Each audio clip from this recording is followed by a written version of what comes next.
Přestože jsem řazen mezi staříky, osnídal jsem šunku a 2 rohlíky. Všechno jsem to zapil kávou instantní, má životní úroveň je víc než konstantní.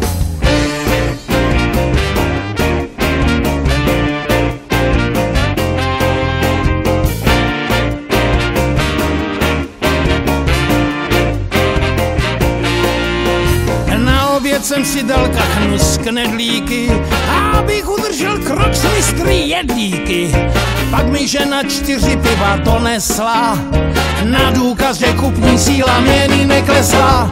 Staré dřevo dobře hoří, ale špatně hřeje.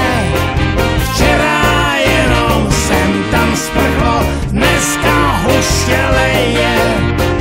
Včera se mnou čerti šili, dnes jim chybí nitě. Někteří se prostě mají jak prasata v žitě.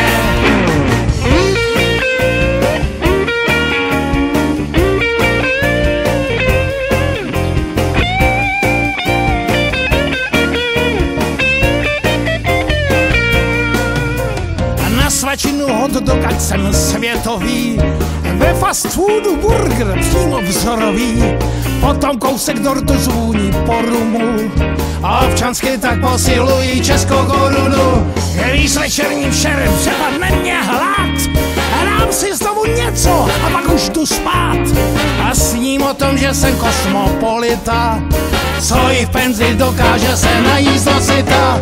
Staré dřevo dobře hoří, ale špatně hřeje. Včera jenom jsem tam sprchlo, dneska hustě leje.